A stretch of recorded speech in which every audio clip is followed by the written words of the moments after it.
ஞானானந்தமயம் தேவம் நிர்மலஸ்படிகாக்கிருதிம் ஆதாரம் சர்வவித்யானாம் ஹயக்ரீவம் உபாஸ்மகே. வணக்கம். ஏஎல்பி ஜோதிடர் உங்கள் லோகநாதன், கோவையிலிருந்து. அட்சய இலக்கண பத்தை ஜோதிட முறையில் இந்த வீடியோவில் நம்ம பார்க்கக்கூடிய நிகழ்வானது, தெரிஞ்ச ஜாதகர் ஒருத்தர், அவரை நம்ம மீட் பண்ணோம்.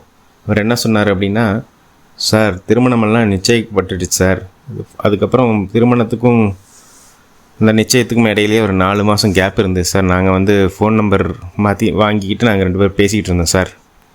அது என்னாச்சுன்னா அந்த பேச்சு ஒரு சண்டையில் முடிஞ்சு இப்போ திருமணமே நின்று போச்சு சார்ன்ற மாதிரி சொன்னார். இப்போ இந்த காலகட்டத்தில் பார்த்திங்கன்னா அதிகமாக ஃபோன் யூசேஜ் இருக்குது எல்லார்த்திட்டையும். அதுவே சில பிரச்சனைகளை உருவாக்கக்கூடிய தன்மைகள் இருக்குமானா கண்டிப்பாக இருக்குது.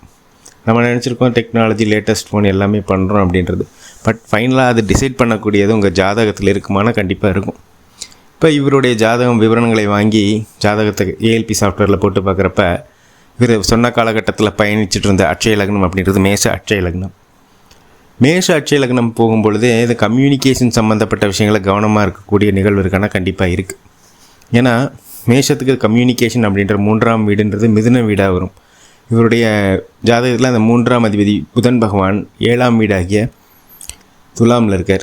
அப்போ இவர் கண்டிப்பாக கம்யூனிகேஷன் விஷயத்தில், அதுவும் இந்த திருமணம் சம்மந்தப்பட்ட அந்த வரன் சம்மந்தப்பட்ட அந்த நிகழ்வு, அந்த பார்ட்னரோட கம்யூனிகேஷன் ரொம்ப கவனமாக தான் வைக்கணும்னு சொல்லுவோம். ஏன் அப்படின்னா புதன் பகவான் 3ஆம் வீட்டுக்கு மட்டும் அதிபதி கிடையாது, அவரே தான் 6ஆம் வீடாகிய கன்னி வீட்டுக்கும் அதிபதி. அப்போ 6 அப்படின்றது பிரச்சனை. அப்போ கம்யூனிகேஷன் மூலமாக பிரச்சனை வரப்போகுதுன்றத ஒரு ஜாதகத்தில் அங்கேயே இருக்குது. அப்போ அதை தெரிஞ்சு இவர் எப்பப்போ கம்யூனிகேஷன் அதிகமாக பண்ணுறாரோ அந்த 6ன்ற பிரச்சனையும் அதிகமாக தான் வளரப்போகுதுன்றது அர்த்தம். அப்போ அது பொறுமையாக இவர் கையாண்டிருக்கணும்.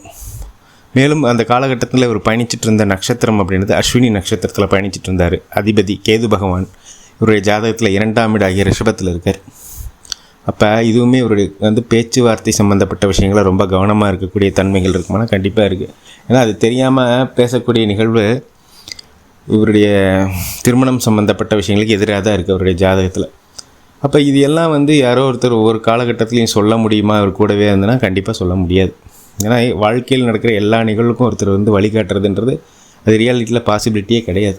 ஏதோ ஒவ்வொரு நிகழ்வுக்கு நீங்கள் ஏதோ ஒரு ஜோதிடரை பார்க்கலாம், அவர் உங்களுக்கு வழிகாட்டலாம். பட் இதை நீங்களே எப்படி நம்ம கல்வியெல்லாம் இப்போ படித்து எல்லாருமே நாட்டில் எல்லாம் ஆல்மோஸ்ட் படித்தவங்க மாதிரி ஆகிட்டோம்.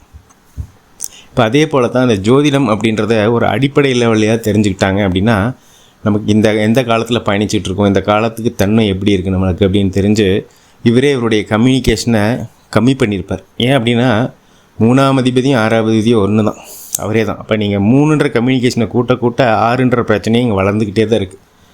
அப்போ கம்யூனிகேஷனை அளவோடு பேசி என்ன பேசணுன்ற பேச்சில் இங்கே கவனமாக இருந்துட்டார்னா இந்த கடின நிகழ்வே அவர் தவிர்த்திருக்கலாம் அப்படின்றது தான் உண்மை. அதனால தான் எல்லோரும் ஜோதிடம் படிக்கணும் அப்படின்றத எங்களை குருநாதர் மதிப்பிற்குரிய பொதுவுடைமூர்த்தி ஐயா அவர்கள் உணர்த்துறார். இந்த நேரத்தில் அட்சய இலக்கண பத்தை ஜோதிட முறையை உருவாக்கிய மதிப்பிற்குரிய பொதுவுடைமூர்த்தி ஐயா அவர்களுக்கு என்னுடைய மனமார்ந்த நன்றிகளை சொல்லிவிட்டு, நமக்கும் நல்ல சிந்தனை சூழ்நிலை வாய்ப்புகள் அமைய எல்லாம் வல்ல இறைவனை வேண்டிட்டு மீண்டும் ஒரு ஏஎல்பி முறையிலான ஜாதக ஆய்வில் உங்களை சந்திக்கும் வரை உங்களிடமிருந்து விடைபெறுகிறேன். நன்றி, வணக்கம்.